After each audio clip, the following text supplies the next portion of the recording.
Our lifestyles are constantly changing. The way we spend our time changes. Work time, leisure time, time with our families. And the way we use space changes too.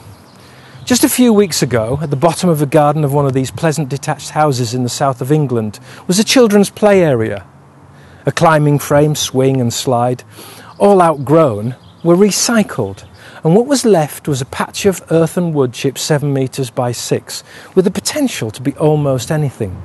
A garden room, a home office, some kind of studio perhaps. The owners of the property looked north to Oaco Garden Rooms in Ripon, North Yorkshire, to transform this area into something useful, something rewarding, something maybe even life-changing. Not exactly a grand design perhaps, but certainly a handy one.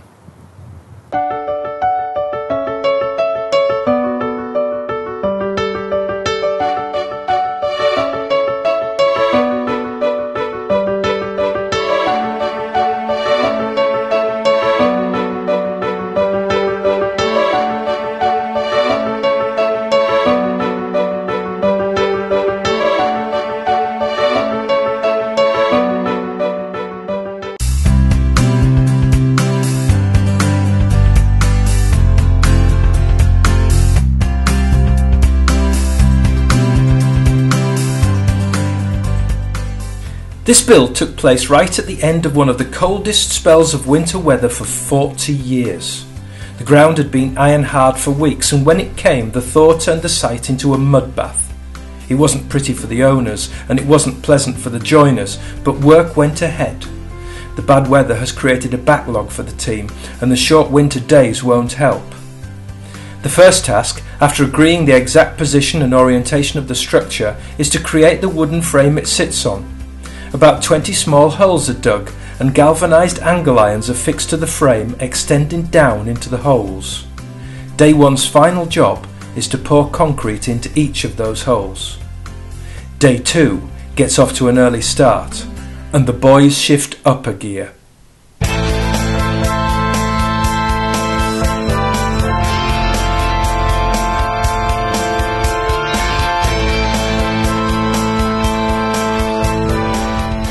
More timber and the thermal insulation panels are unloaded from the van and the garden becomes a temporary workshop, with a mud floor that becomes increasingly difficult to work on. The concrete pads have hardened so the joiners can start on the simple stud work that makes up the frames for each wall. Within a couple of hours, you start to get a sense of the size of the building and how its proportions will look in its surroundings.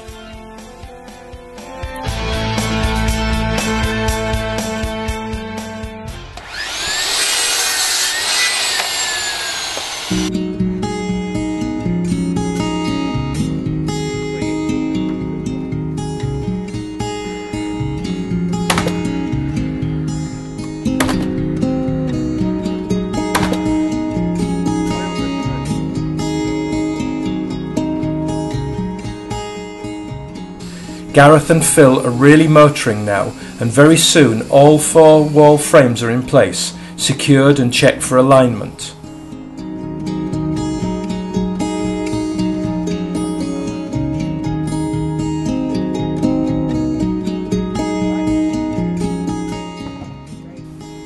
The roof section is made up of dense foam insulation panels, sandwiched between sheets of metal, ribbed for extra strength.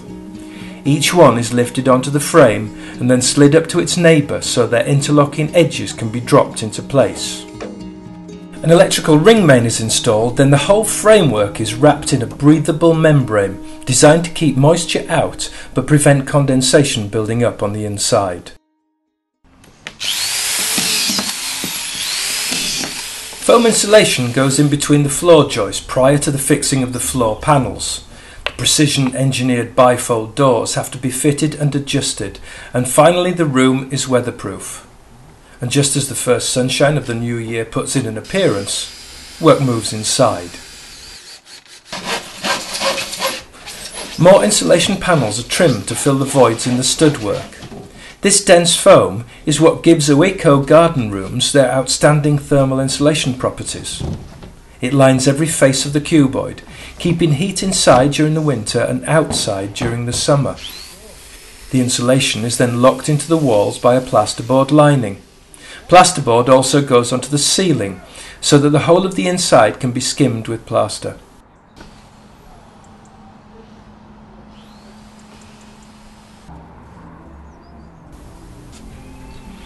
The sun is still shining the next day when work moves back outside. Over the next 6 hours, the look and smell of the building will be transformed. Western red cedar smells wonderful as it is trimmed, shaped, interlocked and nailed into place.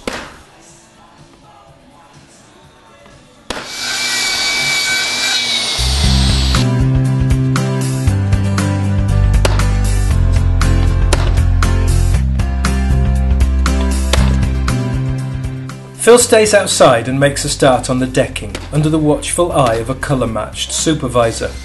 Gareth takes his hat off to apply 2 coats of white emulsion before Paul the electrician is called in to connect the power supply and test Gareth's wiring. This is Paul's second visit to the site. He took a feed from the main fuse board in the house and laid an underground cable out to the site before any building began. His final job of connecting and testing takes about 20 minutes.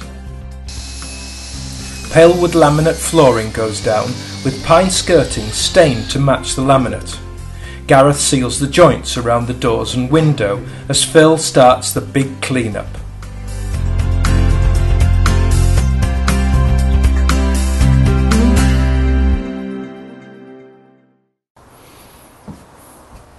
With the joiners gone, the lawn gets a chance to recover, and the owners start to think about how they're going to use their new space. Despite its size, I'm amazed how well a 5 metre by 3 metre building fits into this space. The genius of the decking is the way that it turns the corner at the front, leading the eye down the side to the path and softening the impact of the cuboid. The beautiful bifold doors fold back and sweep away any firm notion of inside and outside. Instead, the two states become a transition between outdoor room and indoor garden. This isn't a grand design, but it's a triumph of practicality, an affordable answer to some of the questions thrown up by our constantly changing lifestyle and space needs. And I don't think you can ask for any more than that.